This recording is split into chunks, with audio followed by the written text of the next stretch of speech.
বন্ধুরা সবাইকে শুভেচ্ছা জানাচ্ছি। আমি master chef Edward Munich Germany থেকে। আমি যে কিছু বিষয়ে আমি আপনাদের সামনে হাজির হলাম কথা বলার জন্য, স্পেশালভাবে আমাদের গুল্লা মিশনের নির্বাচন নিয়ে, সমবায় সমিতির নির্বাচন নিয়ে কিছু কথা আমি বলতে চাচ্ছি।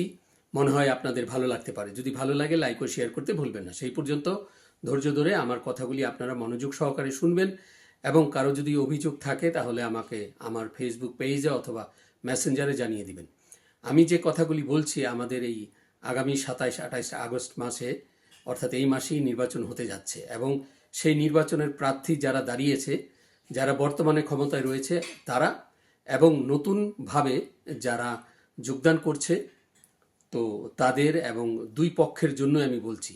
আমার কথাটা হলো এই, যারা পার্মানেন্টলি গ্রামে থাকে তাদেরই আসলে অধিকার আছে এই নির্বাচনে যোগদান করার জন্য এবং প্রেসিডেন্ট পদে প্রার্থী হওয়ার জন্য।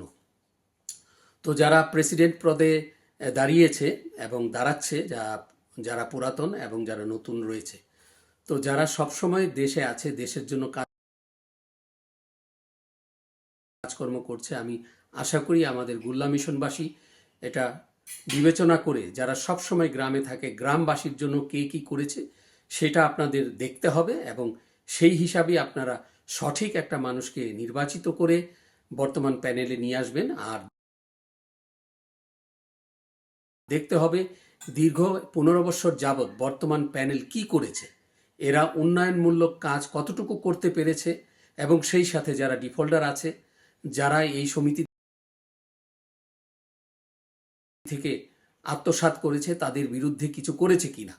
অভিযোগ থাকা সত্ত্বেও বর্তমান প্যানেলের লোক কিছুই করেনি। তো সেই সাথে আগামীতে আমাদের সমিতি আরও ভালো হবে, ভালো করবে এবং সেই তাতে আরও ভালো হয় সেটাই চেষ্টা থাকবে, যে নতুন প্যানেলে নতুনভাবে যে আসবে নতুন আইডিয়া নিয়ে।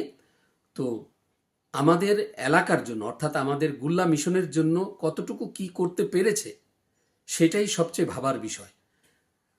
তো এই কারণেই আমি কথাগুলি বলছি। মনে করেন আমাদের গুল্লা মিশনের যতগুলি গ্রাম রয়েছে, বালিডিগড়, ছোটগোল্লা, বড়গোল্লা, কুমারগোল্লা, দেওতলা, কাশীনগর, সাপনেজা, তারপর কৃষ্ণনগর, বান্দুরা, পুরান বান্দুরা, নতুন বান্দুরা, যারাই আছে সকলের কাছে অনুরোধ করছি আপনারা সঠিক সিদ্ধান্ত নেবেন। যারা গ্রামে থাকে তাদের উপরেই আপনারা তাদেরকেই ভোট দিবেন আশা করি। আর আপনাদেরও এটা খোঁজ খবর নেওয়ার প্রয়োজন আছে, কারণ আমরা তো দেখতে পাচ্ছি এর মধ্যে কোনো রদবদল হচ্ছে না, কোনো উন্নতির পথে যাচ্ছে না। একটা বিল্ডিং করেছে এইটুকুই। আমাদের গুল্লা মিশনে তৎকালীন মানে ঝটপট করে চিকিৎসা দেওয়ার মতো কোনো ডাক্তারখানা নেই।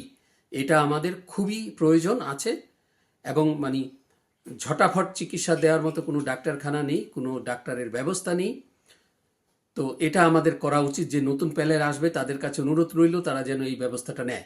সেই সাথে প্রতি বছর 2 থেকে 3 জন ছাত্রকে তাদের অর্থে বিদেশে পাঠানো হবে, একেবারে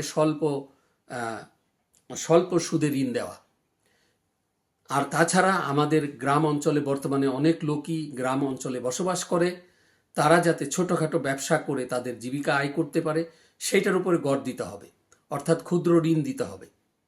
যেমন যারা পোলট্রি ফার্ম করতে চায়, ডায়েরি ফার্ম করতে চায় এবং দোকান করতে চায়, ছোটোখাটো ব্যবসা করতে চায়, বড় কোনো লোন নয়, ছোট ছোট লোন দিতে হবে। তো এই বিষয়গুলি আমি আপনাদের সকলের কাছে অনুরোধ করছি। আমি আপনাদেরই এলাকার একজন সন্তান, দীর্ঘদিন যাবৎ আমি প্রবাসে থাকি। আমার অনুরোধ রইল আপনারা সঠিক মানুষকে ভোট দেবেন। বর্তমানে যারা ইয়াং জেনারেশন থেকে দাঁড়াচ্ছে তাদেরকে আপনারা ভোট দেবেন এবং নির্বাচিত করে তাদেরকে কাজ করার সুযোগ করে দেবেন। আমাদের বালিডিগড় থেকে যে দাঁড়িয়েছে স্বপন জন গমেজ প্রেসিডেন্ট পদের জন্য, আমি আশা করি আপনারা তাকেই সঠিক সিদ্ধান্ত নিয়ে তাকে ভোট দেবেন, কারণ সে সবসময় গ্রামে থাকে এবং তার দীর্ঘ অভিজ্ঞতা রয়েছে। সে কারিদাসে দীর্ঘদিন কাজ করার পর রিটায়ারমেন্টে এসেছে। আমি মনে করি সেই একমাত্র সঠিক প্রার্থী, যে আমাদের এই গোল্লা মিশনের সমবায় সমিতিকে আরও উন্নতির পথে নিয়ে যাবে এবং এই গোল্লা মিশনের সমবায় সমিতির দ্বারাই আমাদের গোল্লা মিশনের মানুষ উন্নতির পথে চলবে। ভালো থাকবেন, সুস্থ থাকবেন। সবার জন্য রইল প্রাণ ঢালা ভালোবাসা, শুভকামনা। Master chef Edward, Munich Germany থেকে। ধন্যবাদ সকলকে।